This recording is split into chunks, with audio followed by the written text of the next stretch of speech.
जय भीम दोस्तों, आज हम इस कहानी में बात करेंगे बाबा साहेब की पश्चिम देशों में शिक्षा और उनके जीवन उपलब्धियों के बारे में। बाबा साहेब ने कितने कष्टों को झेलकर आज हम सबको कैसे इस छुआछूत से मुक्ति दिलाई और हमारा मन सम्मान का हक दिलाया।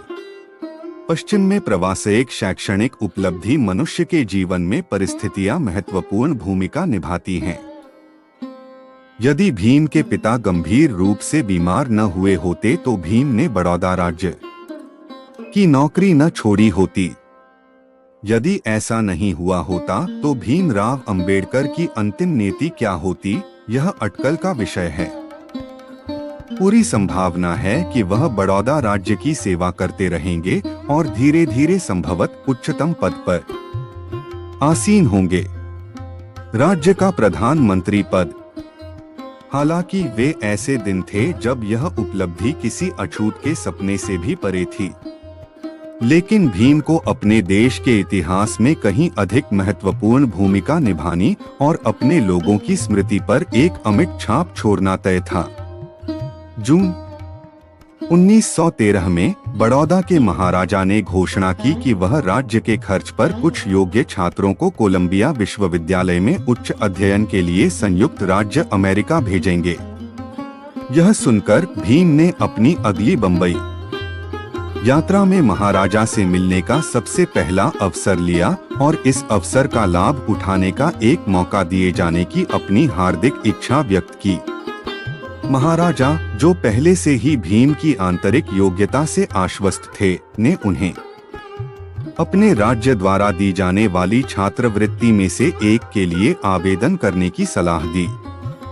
भीमराव ने इस नेक दिल राजकुमार की इच्छाओं का पालन किया और 4 जून 1913 को उन्होंने 3 अन्य आवेदकों के साथ बड़ौदा राज्य के शिक्षा उपमंत्री की उपस्थिति में एक समझौते पर हस्ताक्षर किए, जिसमें उन्होंने अपना पूरा कार्यकाल समर्पित करने की इच्छा व्यक्त की। निर्धारित विषयों का अध्ययन करने के लिए संयुक्त राज्य अमेरिका में रहना और फिर कोलंबिया विश्वविद्यालय में अपनी पढ़ाई पूरी करने के बाद 10 साल की अवधि के लिए राज्य की सेवा करना। यह वास्तव में भीमराव के जीवन में एक महत्वपूर्ण मोड़ था और एक ऐसे देश में अवसर और अनुभव के अकल्पनीय द्वार खुल गए जिसने सभी के लिए समान अवसर के बुनियादी सिद्धांतों को कायम रखा। यह है एक सामान्य ज्ञान, यह है कि उत्तरी अमेरिका, जो 18वीं सदी के अंत में अंग्रेजों का उपनिवेश था, ने जॉर्ज वाशिंगटन जैसे महान लोगों के नेतृत्व में स्वतंत्रता के लिए ऐतिहासिक संघर्ष किया। इसके बाद अमेरिकी नीग्रो लोगों की गुलामी के उन्मूलन के लिए हुई लड़ाई, जिसमें अब्राहम लिंकन जैसे दूरदर्शी व्यक्ति शामिल थे, विश्व इतिहास की एक महान घटना थी।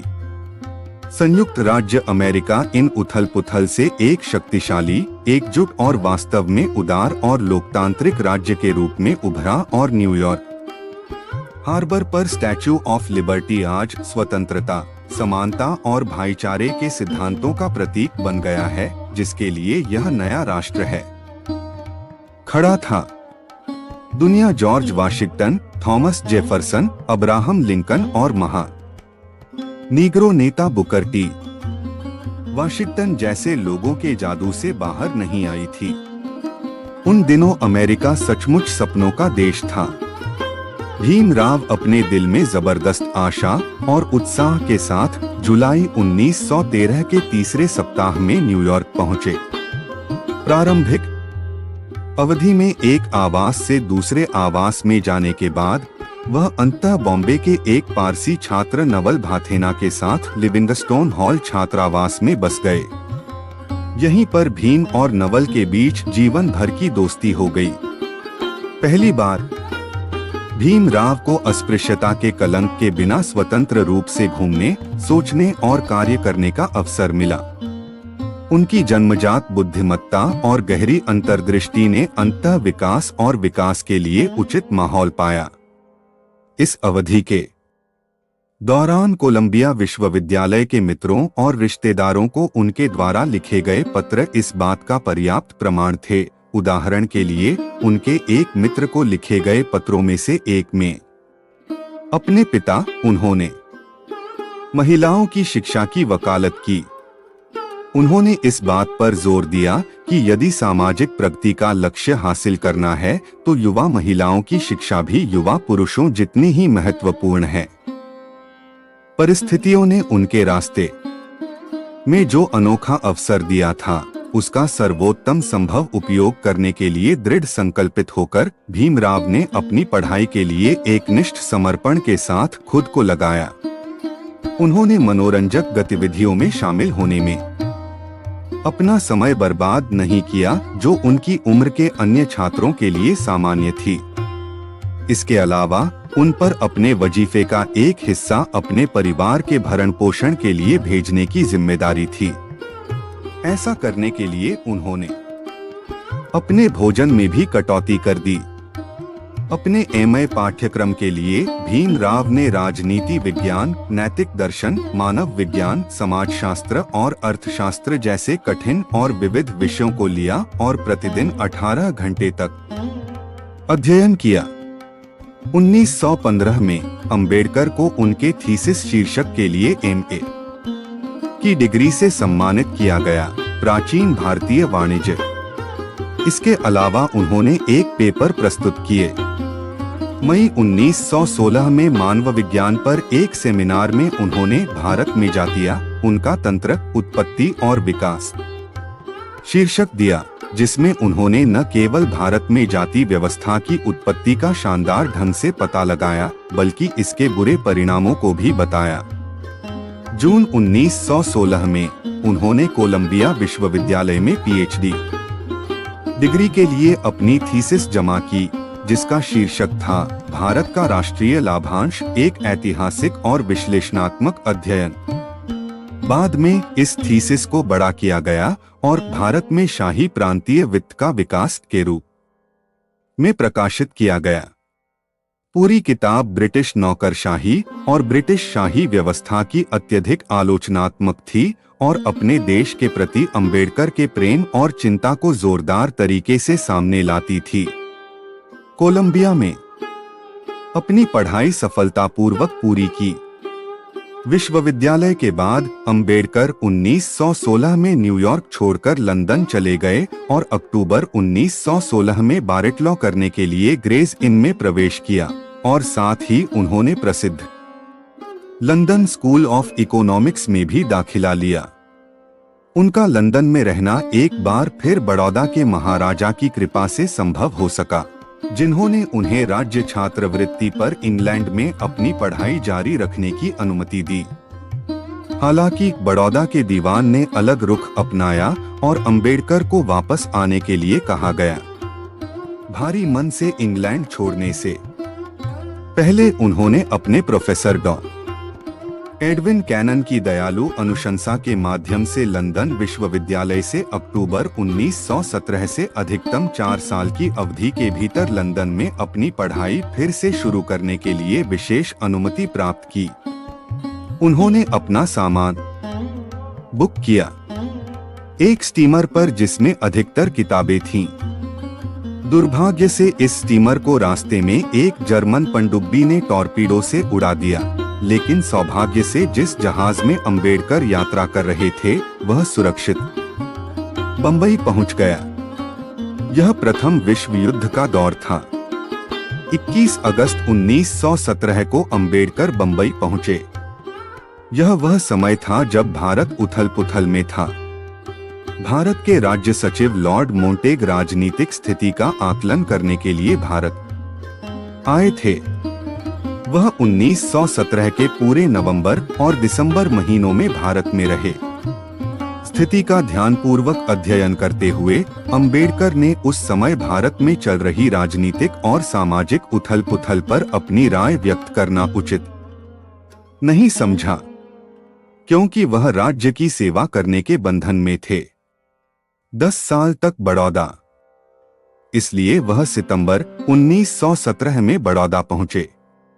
महाराजा उन्हें प्रशासन के क्षेत्र में कुछ अनुभव हासिल करने का मौका देकर वित्त मंत्री के रूप में नियुक्त करना चाहते थे।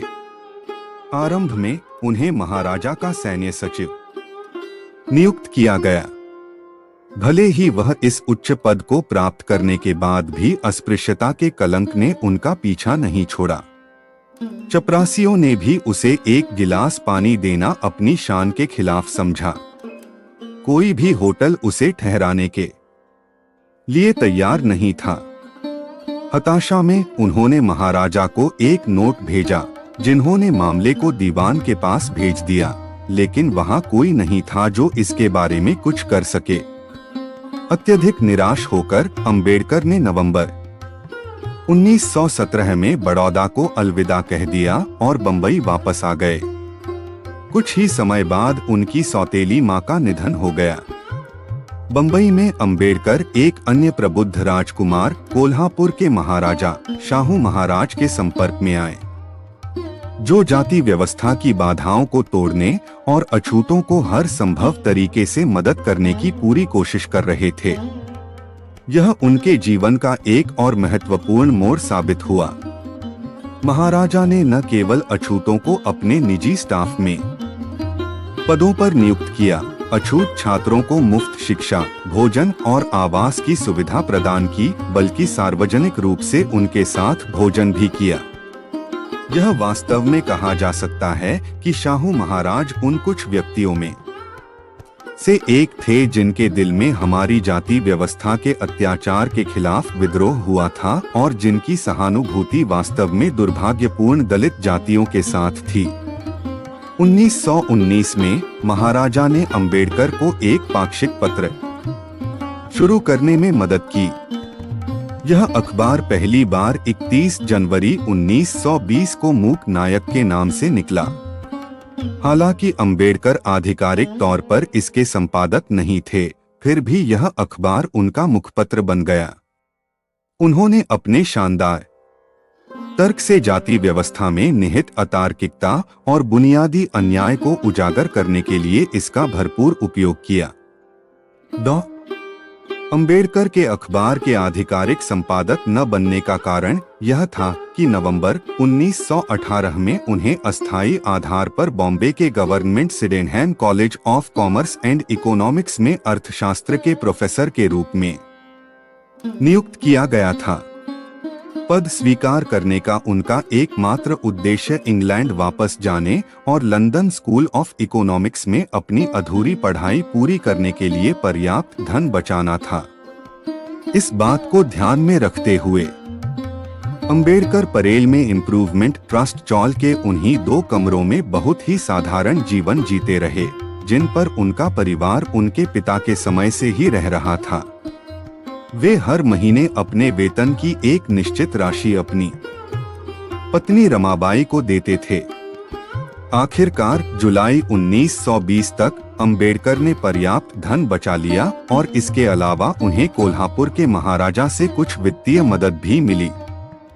रुपए का ऋण अपने पुराने दोस्त नवल भथेना से 5000 रु यह सक्षम हुआ।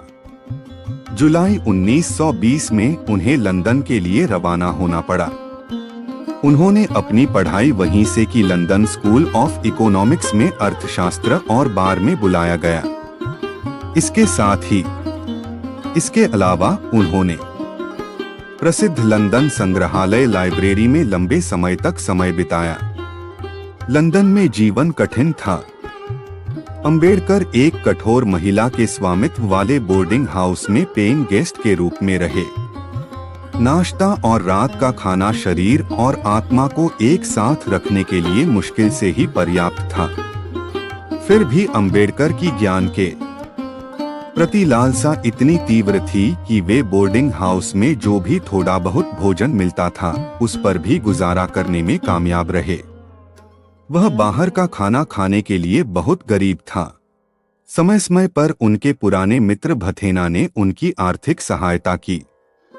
उनका कुल मासिक खर्च 8 पाउंड से अधिक नहीं था। वह लंबी दूरी तक पैदल चलते थे क्योंकि वह ट्रेन का किराया देने या परिवहन के अन्य साधनों को किराए पर लेने में सक्षम नहीं थे। लंदन में अंबेडकर के श्रमसाध्य शोध कार्य के परिणामस्वरूप ब्रिटिश भारत में शाही वित्त का प्रांतीय विकेंद्रीकरण शीर्षक से उनकी थीसिस पूरी हुई, जिसके लिए उन्हें जून 1921 में मास्टर ऑफ साइंस की डिग्री से सम्मानित किया गया। अगले साल अक्टूबर में उन्होंने ब्रिटिश भारत में शाही वित्त का प्रांतीय विकेंद्रीकरण शीर्षक से एक और थीसिस पूरी की। लंदन विश्वविद्यालय के लिए रुपए की समस्या। हालांकि इन दोनों थीसिस पर कड़ी मेहनत करने से उनके पास बैरिस्ट्रेट लॉ की डिग्री के लिए अपनी पढ़ाई को आगे बढ़ाने के लिए शायद ही कोई अतिरिक्त समय बचता था और वह परीक्षा में शामिल नहीं हो सके। इससे पहले उन्होंने उच्च शिक्षा के लिए जर्मनी के प्रसिद्ध बॉन विश्वविद्यालय, अब जर्मनी के संघीय गणराज्य की राजधानी, की यात्रा की थी। उस प्रतिष्ठित संस्थान में अध्ययन अप्रैल 1922 से लेकर मई 1922 की शुरुआत तक बॉन की इस प्रारंभिक यात्रा के दौरान उन्होंने विश्वविद्यालय में अपने प्रवेश की व्यवस्था की और मई 1922 में लंदन वापस आ गए। 1922 में रुपए की समस्या पर अपनी थीसिस लंदन विश्वविद्यालय में जमा करने के तुरंत बाद उन्होंने बॉन के लिए आगे बढ़े। हालांकि भाग्य फिर से उनके रास्ते में आ खड़ा हुआ। भारत में ब्रिटिश राजकोषीय प्रणाली की उनकी स्पष्ट आलोचना के कारण उनकी थीसिस ने लंदन विश्वविद्यालय के अकादमिक जगत में हलचल मचा दी। यहाँ तक कि हैरोल्ड लास्की जैसे समाजवादी प्रोफेसर भी लंदन विश्वविद्यालय के कई अन्य डॉन की तरह आश्वस्त थे कि अंबेडकर एक भारतीय क्रांतिकारी थे। इसलिए उन्हें मार्च 1923 में प्रोफेसर एडविन कैनन द्वारा लंदन वापस बुलाया गया, जिन्होंने उनसे अपनी थीसिस को फिर से लिखने के लिए कहा। हालांकि अंबेडकर इस उद्देश्य के लिए लंदन में रहना बर्दाश्त नहीं कर सकते थे, क्योंकि उनकी वित्तीय स्थिति लगभग पूरी तरह समाप्त हो चुकी थी। भारत में भी उनका परिवार अत्यधिक आर्थिक कठिनाइयों में था। इसलिए उन्हें भारी मन से अप्रैल 1923 में बंबई लौटने के लिए मजबूर होना पड़ा और प्रोफेसर एडविन कैनन की सलाह के अनुसार अपनी थीसिस को फिर से लिखा और अपने अध्ययन से निकाले गए निष्कर्षों में से कोई भी बदलाव किए बिना उन्हें भेज दिया। इस बार लंदन विश्वविद्यालय ने थीसिस को स्वीकार कर लिया और उन्हें डॉक्टर ऑफ साइंस की उपाधि से सम्मानित किया। उनकी विवादास्पद थीसिस का एक संशोधित संस्करण मैसर्स द्वारा प्रकाशित किया गया था। किंग एंड सन लंदन उन दिनों का एक प्रसिद्ध प्रकाशन गृह। दिसंबर 1923 में भीमराव अंबेडकर ने यह प्रकाशन अपने पिता और माता की स्मृति में समर्पित किया, जिनके वे बहुत आभारी थे। भीमराव भी इतने ईमानदार थे कि उन्होंने अपने घनिष्ठ मित्रों के सामने स्वीकार किया कि यद्यपि प्रोफेसर कैनन ने उनसे अपनी थीसिस को फिर से लिखने के लिए कहा था, लेकिन उनमें इतना बड़प्पन था कि उन्होंने उन्हें भीमराव अपने किसी भी निष्कर्ष को बदलने के लिए मजबूर नहीं किया, भले ही वे विवादास्पद थे। प्रो कैनन ने उनके विचारों और कारणों में उत्तेजक ताजगी को स्वीकार करते हुए भीमराव को एक सुंदर प्रशंसा देने की उदारता थी। भीमराव की थीसिस पर हुए हंगामे के कारण सरल थे। इसमें उन्होंने स्पष्ट शब्दों में बताया था कि किस तरह से हमारे पूर्व साम्राज्यवादी शासकों द्वारा ब्रिटिश पाउंड के साथ भारतीय रुपए के संबंध को कृत्रिम रूप से हेरफेर किया गया था, जिससे भारी वित्तीय बोझ पड़ा। भारतीय अर्थव्यवस्था। भीम राव ने अब तक ऐसी योग्यताएं हासिल कर ली थीं जो उनके समकालीनों में से बहुत कम लोगों के पास थीं। हालांकि इसे पूरा करने के लिए उन्हें जो कठिनाइयां उठानी पड़ी, वे वास्तव में बहुत बड़ी थीं। किसी भी मानक द्वारा आंका गया, वह उन्होंने स्वयं को असाधारण बुद्धि का व्यक्ति साबित किया। वह कभी नहीं सच बोलने से कतराते हैं। पश्चिमी शिक्षा और उसके प्रभाव के बावजूद उनकी जड़ें भारतीय धरती पर गहरी थीं और उन्होंने अपना शेष जीवन अपनी मातृभूमि की समस्याओं को पहचानने और उन्हें हल करने के तरीके खोजने में बिताया। दोस्तों, आशा करता हूँ कि आपको बाबा साहेब का इतिहास या यह कहानी पसंद आई होगी। दोस्तों, ऐसे ही कहानियाँ पढ़ने और सुनने के लिए आप मेरे इस YouTube चैनल को सब्सक्राइब करें। मैं आशा करता हूँ कि आप भी जय भीम को सच्चा प्यार करते। यदि आप वास्तव में बाबा साहेब को दिल से मानते हैं, चैनल को सब्सक्राइब जरूर करेंगे और वीडियो को लाइक और अपने दोस्तों को शेयर करेंगे, ऐसी मैं आप सब से आशा करता हूँ। जय भीम दोस्तों।